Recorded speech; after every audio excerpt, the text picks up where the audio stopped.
independent auditor's report, page 35 in the annual report. So independent auditor's report to the members of tTech Limited, report on the audit of the financial statements. Opinion. We have audited the financial statements of tTech Limited, the company, which comprise the statement of financial position as at 31 December 2018, the statements of comprehensive income, changes in equity and cash flows for the year that ended, and notes comprising significant accounting policies and other explanatory information. In our opinion, the accompanying financial statements give a true and fair view of the financial position of the company as at 31 December 2018, and of its performance and cash flows for the year that ended in accordance with International Financial Reporting Standards, IFRS, and the Jamaican Companies Act. Basis for opinion. We have conducted our audit in accordance with International Standards on Auditing, ISAs. Our responsibilities under those standards are further described in the auditor's responsibilities for the audit of the financial statements section of our report. We are independent of the company in accordance with the International Ethics Standards Board for Accountants Code of Ethics for Professional Accountants, the ISBA Code, and we have fulfilled our other ethical responsibilities in accordance with the ISBA Code. We believe that the audit evidence we have obtained is sufficient and appropriate to provide a basis for our opinion. Key audit matters. Key audit matters are those matters that, in our professional judgment, were of most significance in our audit of the financial statements of the current period. These matters were addressed in the context of our audit of the financial statements as a whole, and inform our opinion thereon, and we do not provide a separate opinion on these matters. For each matter below, our description of how our audit addressed the matter is provided in that context. We have fulfilled the responsibilities described in the auditor's responsibilities for the audit of the financial statement section of our report, including in relation to these matters. Accordingly, our audit included the performance of procedures designed to respond to our assessment of the risks of material misstatement of the financial statements.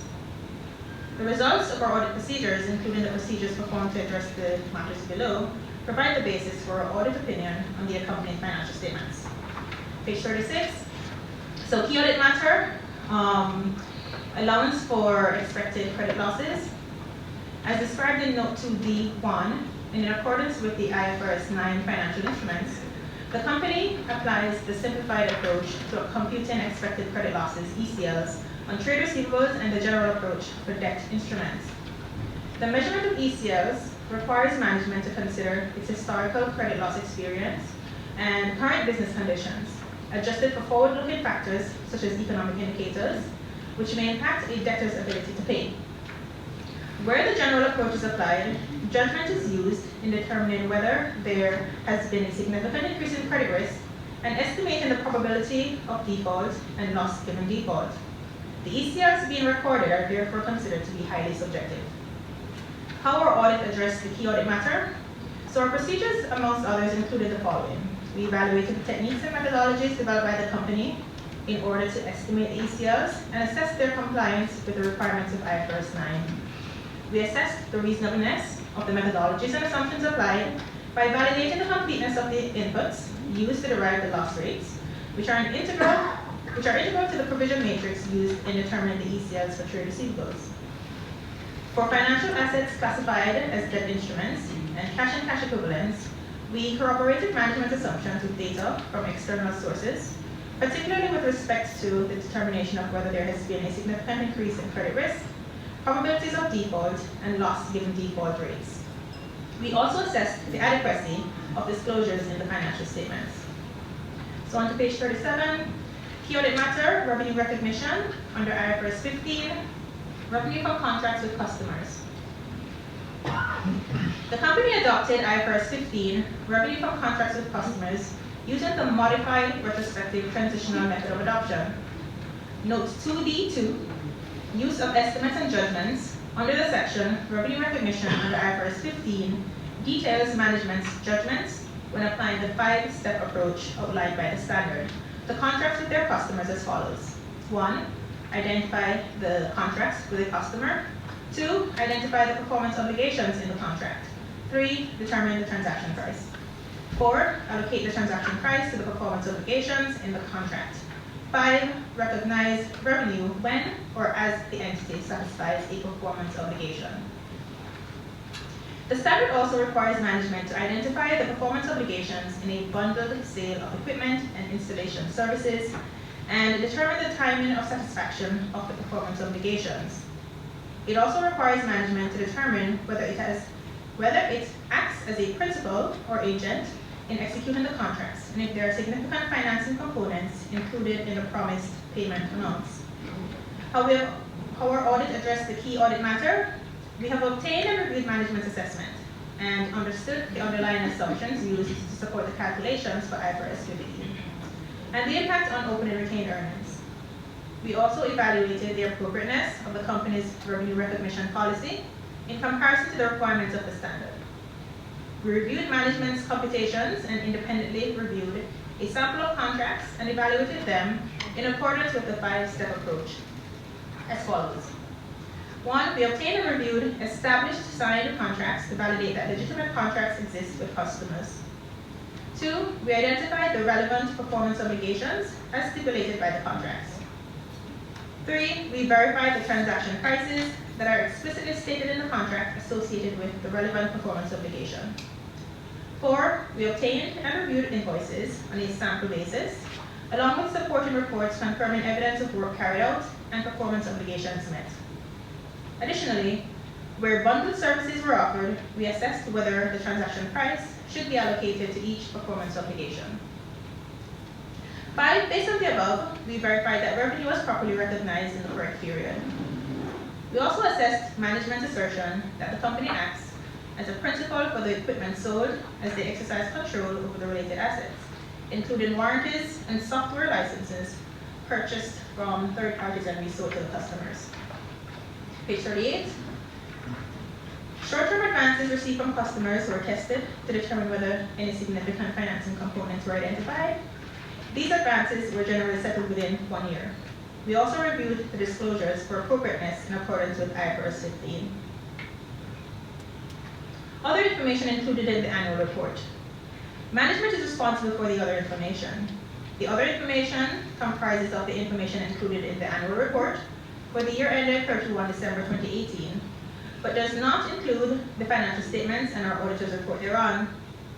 The annual report is expected to be made available to us after the date of the auditor's report. Our opinion on the financial statements does not cover the other information, and we will not express any form of assurance conclusion thereon. In connection with our audit of the financial statements, our responsibility is to read the other information identified above when it becomes available, and in doing so, consider whether the other information is materially inconsistent with the financial statements, or our knowledge obtained in the audit and otherwise appears to be materially misstated. Responsibilities of management and the board of directors for the financial statements. Management is responsible for the preparation of the financial statements that give a true and fair view in accordance with IFRS and the Jamaican Companies Act, and for such internal control as management determines is necessary to enable the preparation of the financial statements that are free from material misstatement, whether due to fraud or error. In preparing the financial statements, management is responsible for assessing the company's ability to continue as a going concern, disclosing as applicable matters related to going concern, and using the going concern basis of accounting unless management either intends to liquidate the company or to cease operations, or has no realistic alternative but to do so. The board of directors is responsible for overseeing the company's financial reporting process. Page 39, the auditor's responsibilities for the audit of the financial statements. Our objectives are to obtain reasonable assurance about whether the financial statements as a whole are free from material misstatement, whether due to fraud or error, and to issue an auditor's report that includes our opinion. Reasonable assurance is a high level of assurance, but it is not a guarantee that an audit conducted in accordance with ISAs will always detect a material misstatement when it exists. Misstatements can arise from fraud or error and are considered material if individually or in aggregate they could reasonably be expected to influence the economic decisions of users taken on the basis of these financial statements. As part of our audit, in accordance with ISAs, we exercise professional judgment and maintain professional skepticism throughout the audit. We also identify and assess the risks of material misstatement of the financial statements, whether due to fraud or error, design and perform audit procedures responsive to those risks, and obtain audit evidence that is sufficient and appropriate to provide a basis for our opinion. The risk of not detecting a material misstatement resulting from fraud is higher than for one resulting from error, as fraud may involve collusion, forgery, intentional omissions, misrepresentations, or the override of internal control. Obtain an understanding of internal control relevant to the audit in order to design audit procedures that are appropriate in the circumstances, but not for the purpose of expressing an opinion on the effectiveness of the company's internal control. Evaluate the appropriateness of accounting policies used and the reasonableness of accounting estimates and related disclosures made by management. Conclude on the appropriateness of management's use of the going concern basis of accounting, and based on the audit evidence obtained, whether a material misstatement exists related to events or conditions that may cast significant doubt on the company's ability to continue as a going concern. If we conclude that a material uncertainty exists, we are required to draw attention in our auditor's report to the related disclosures in the financial statements, or if such disclosures are inadequate, to modify our opinion. Our conclusions are based on the audit evidence obtained up to the date of our auditor's report. However, future events or conditions may cause the company to cease to continue as a going concern. Evaluate the overall presentation, structure, and content of the financial statements, including the disclosures, and whether the financial statements represent the underlying transactions and events in a manner that presents a true and fair view. We communicate with the Board of Directors regarding, among other matters, the planned scope and timing of the audit, and significant audit findings, including any significant deficiencies in internal control that we identify during our audit. Page 40. We also provide the Board of Directors with a statement that we have complied with the relevant ethical requirements regarding independence, and to communicate with them all relationships and other matters that may reasonably be thought to bear on our independence, and where applicable, related safeguards. From the matters communicated with the Board of Directors, we determined those matters that were of most significance in the audit of the financial statements of the current period, and are therefore the key audit matters.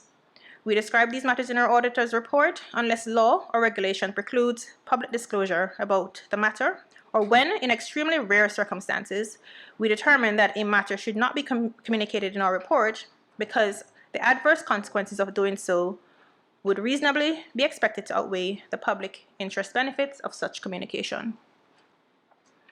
So, report on additional requirements of the Jamaican Companies Act, we have obtained all the information and explanations which, to the best of our knowledge and belief, were necessary for the purposes of the audit. In our opinion, proper accounting records have been maintained, so far as appears from our examination of those records, and the financial statements, which are in agreement therewith, give the information required by the Jamaican Companies Act in the manner required. The engagement partner on the audit resulting in this independent auditor's report is Winston Robinson, Ernst & Young, Kingston, Jamaica, the 27th of February, 2019.